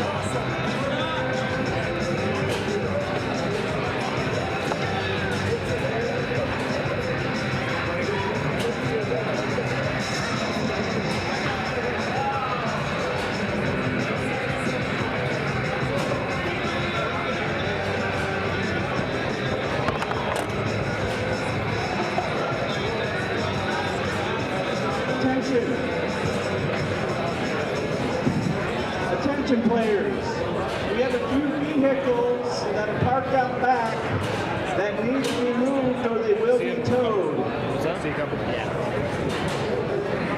I have a gray Dodge Ram, license plate number 358 NUT, needs to be moved. A Burgundy Chevy Avalanche, license plate FRQ 551, needs to be moved. I have a red Honda Accord, license plate 754 ZCF, and a gray Ford F-150, license plate NYO 422. These vehicles need to be moved immediately. Guys, I was wrong on that while ago. It is 2 out of 3. I thought it was 3 out of 5. It is 2 out of 3. Thank you.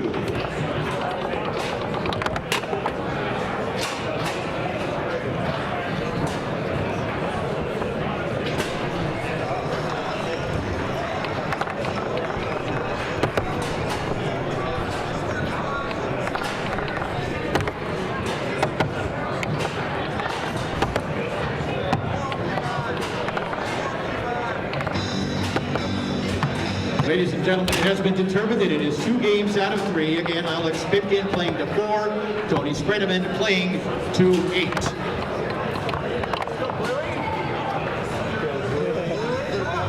Come on, Barlow. All right, folks, we're going to head down to table number 1 once again as we are now going to bring you the final of King of the Ring. That's Alex Pipkin over there on the left side out of Bozeman, Montana. He'll play to 4. That's Tony Spredeman, a 2-time King of the Ring champion. He'll play to 8. We are underway here in game number 1.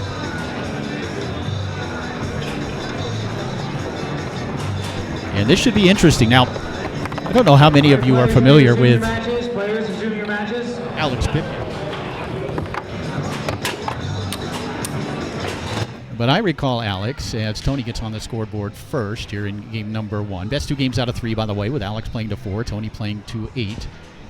But I remember Alex Pipkin, young man, very young man, standing on a box playing foosball. This would have been, 15 years ago, I suppose now. And Tony Spredeman actually went up and lived with the Pipkin family. And in fact, a shout out to Jeff and Nora watching up in Bozeman. Tony leading 1-0 and now 2-0. Again, Tony can't afford to take any balls off, but when does he ever? He's got to score 8. Alex needs to score just 4. And there's 3 for Tony already.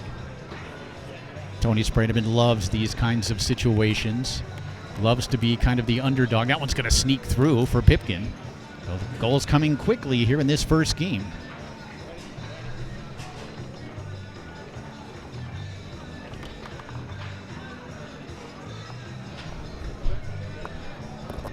(3-1) lead early on here for Tony Spredeman. Tony tic-tacking on that far side, goes through the lane.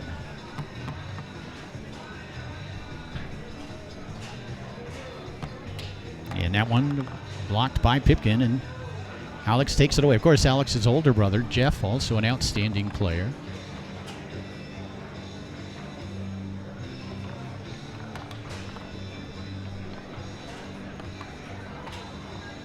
And the pass nicely done to the 3-rod of Spredeman, and taken away by Alex.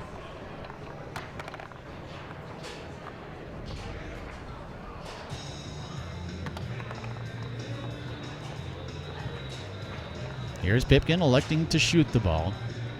I have some video of Alex, as we talked about. I think there might have been in a video montage I did, but I think I also probably covered a couple of his matches when he was maybe 8 years old in Las Vegas in particular.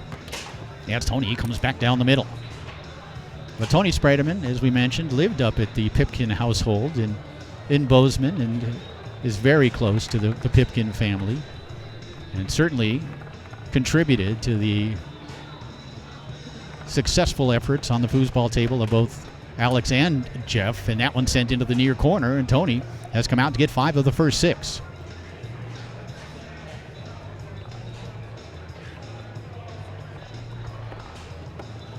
Taken away here by Tony. There have been 6 champions in the King of the Ring event. Tony Spredeman has won 2. Ryan Moore has won 2, which is really phenomenal that those 2 guys just simply couldn't be handicapped. And now Tony's going for a 3rd potentially. Now he's going for a 6-1 lead from snake shot position. And he finds it. The other 2, that's going to be a trivia question. Can you name the other 2? And we'll start taking Facebook Messenger messages right after this game. And the question is going to be, who are the other 2 champions? And if you are one of those champions, you're not eligible for this contest. And the winner will get a set of Inside Foos videos. Here's Tony now looking to increase his lead. That one up into the air and off the table. Tony thought he had it. Alex Pipkin will put it back into play. 6-1 lead for Tony Spredeman here in game number 1. Looking to increase it here. And he does. 7-1. So a big performance from Tony Spredeman here in this opening game.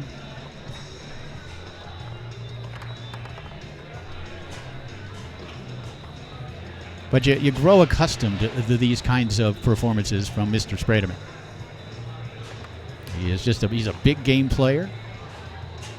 He plays every ball, no matter what. From the first ball of every match he plays, he is coming hard at you. It's the only way he knows how to play. He has come out that way here in this opening game. Clay Toomey, you are not eligible for the contest. Oh, I just gave away one of them.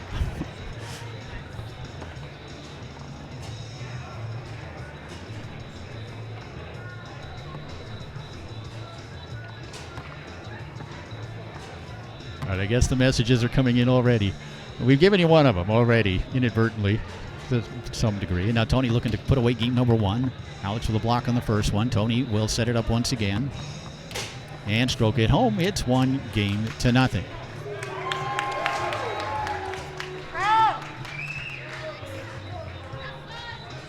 Jim Stevens with you.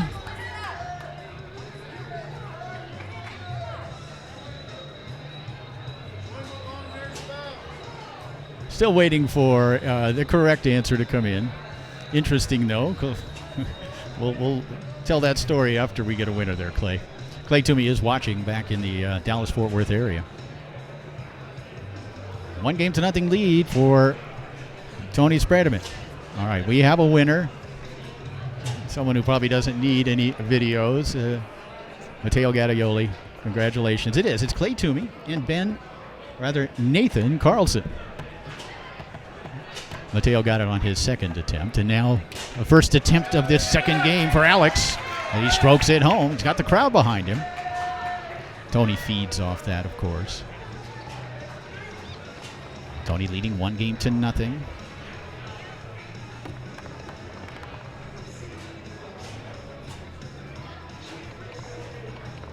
Tyler, you win your match? Did you finish your match? Did you win? You did. And Spreitman fires it home.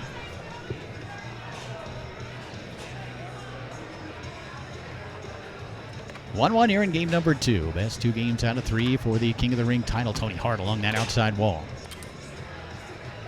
Spreitman really playing well. Hits 2-1. And he takes it away here. If I remember correctly, up there in Bozeman, it was a barn, I believe, where they played foosball and perhaps even lived. And perhaps Jeff Pipkin, if you're watching, you can send me a message and give me a few more details. And I think Jeff and Nora are both watching up in Bozeman. But Tony spent quite a bit of time up there with the Pipkin family. These 2 players here know each other extremely well. But right now, Tony Spreitman's rolling. 11-2, the overall score. Well, what can you do? Put your head down, play your game, and hope for the best. But Tony Spreitman has proven himself over the last, well, what is it now, 16, 18 years to be perhaps the greatest singles player we've ever seen. And certainly in this country, he is. The only other guy that would even be in the conversation worldwide now. Well, Tony looked like he wanted to shoot an aerial there.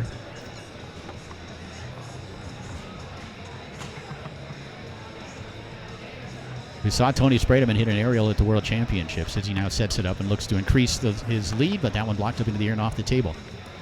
It was not on camera, unfortunately. It was over on table 5, but I just happened to be looking over there as Tony got the ball in the goal area and got it up and into the goal literally within a second and a half. It was really something to watch. And Tony now, with that shot at him, he thought he made it. Rimmed off that far post. Picked up here by Pipkin.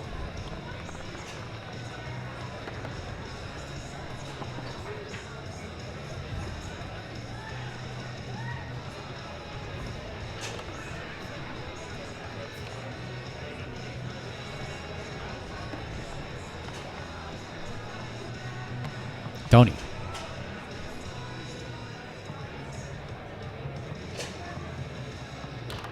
That one knocked down by Pipkin. Comes back to Tony, who's pull kick up into the air and off the table. Tony snags it out of the air and sets it down in the goal area.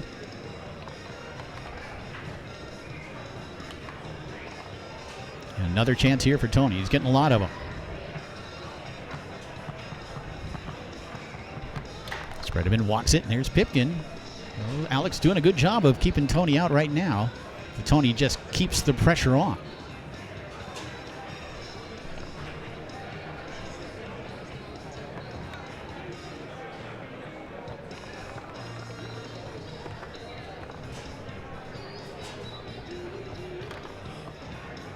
Spreitman able to get this one through.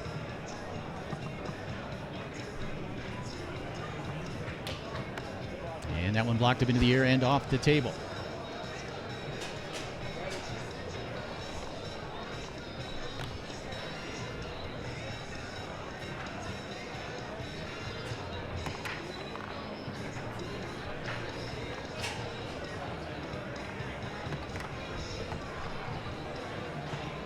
Another chance here for Tony. Pipkin's blocked the last few efforts. Tony loses that one back to his 5, but then sends it along the outside wall right back to his 3-rod. Spreitman fires that one home. That one did go in. It's 4-1.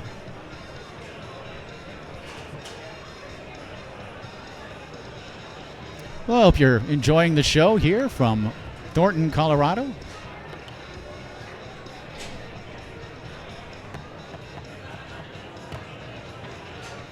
Live at Inside Foods TV on YouTube and at netfoods.tv. If you haven't subscribed, please head over to our YouTube channel, Inside Foods TV, and subscribe. Every time we put up new content, new videos, we'll send you an email, alert you to that fact. And we're up pushing almost 7,000 subscribers worldwide for the Inside Foods TV channel.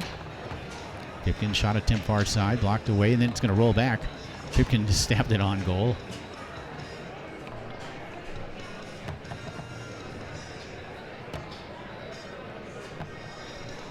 Alex fires it home. Well, 2 more of those, and we'll head to a third game. But Tony needs just 3 more himself, and looking to get one here.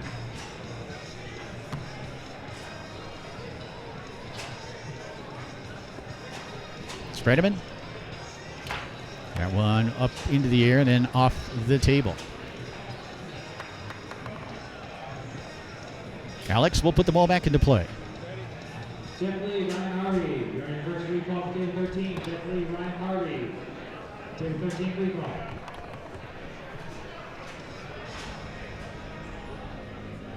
Still 5-2 here in the second game. Spredeman leading 1-0.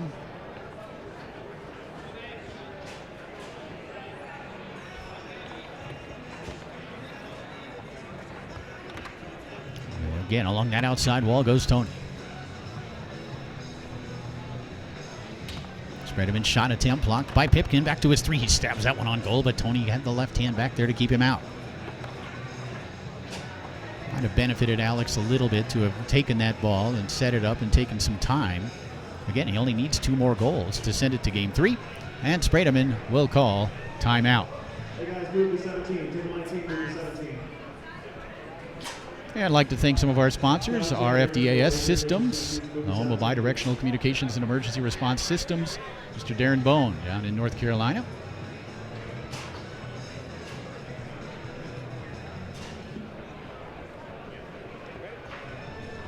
A 5-2 lead for Spredeman. As Tony will put it back into play. Here will be Skyler Romero, Johnny Lee, James Mastroni, and Joe DeBell. And for the 3, please. You're all on recall. Romero, Lee, Mastroni, LaBelle. Alex Pipkin. We talked about how Alex really started playing the game at a very young age. And it's a reminder of what Mr. John O'Brien is doing up in New York with Foosball Clubs USA. Head over to their website, foosballclubsusa.com, for more information on how you can start a program or get involved with getting the kids involved. And Tony passes to the 5, then sends it in. It's 6-2.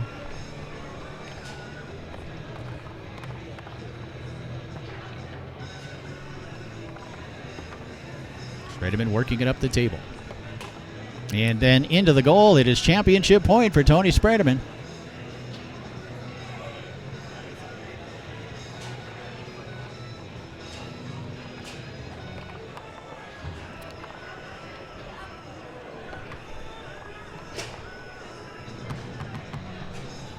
Here's Tony for the win. He sets it up, strokes it home, and there it is.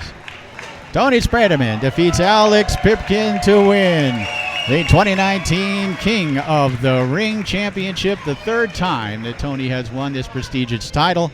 Great performance by Spredeman as he once again gets the belt. He has won 3 of those, and Mr. Clay Toomey wanted me to remind everybody that Tony actually has 4 because Tony and Clay played off for their belts with Tony defeating Clay. And there you see Mr. Rob Morris entering this scene as well. All right, we have a new King of the Ring champion, and for the 3rd time, it's Tony Spredeman.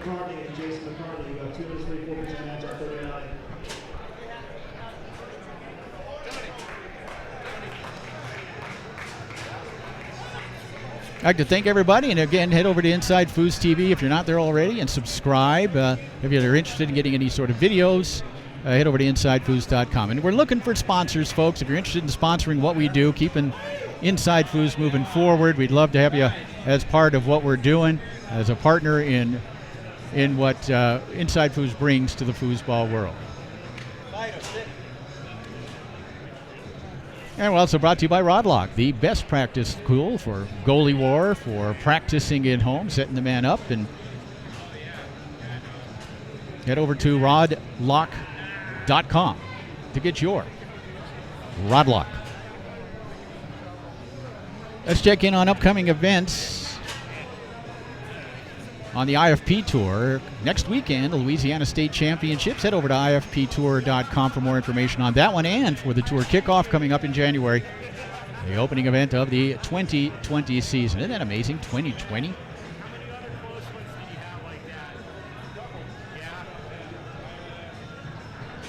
Of course, that's IFP, International Foosball Promotions, behind that. We have another upcoming event for you in February as well. Moneyball 9 Northwest. Moneyball Northwest event coming up February 8th through 10th up in the Portland area. Stay tuned for more information on that as well.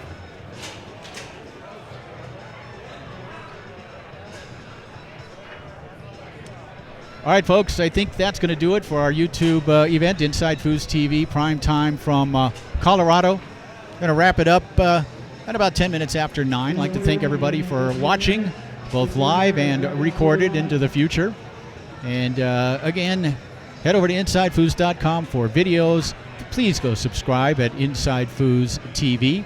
And if you're interested in becoming a partner or a sponsor with Inside Foos, please contact me. That's fooscaster1@gmail.com. Fooscaster, Fooscaster, the number 1 at gmail.com. We'd love to have you come on board as a partner, a sponsor, a supporter of what we do here at Inside Foos and Inside Foos TV.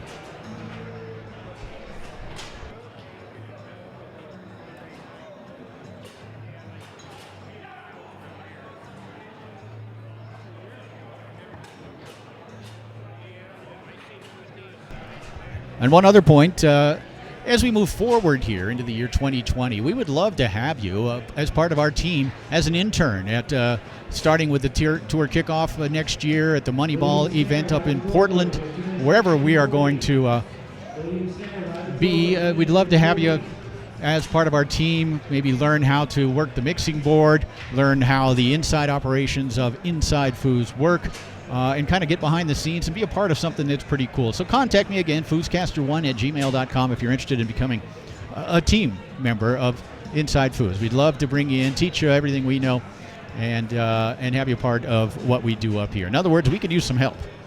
So just contact me at fooscaster1@gmail.com for that, or Facebook as well, Jim Stevens.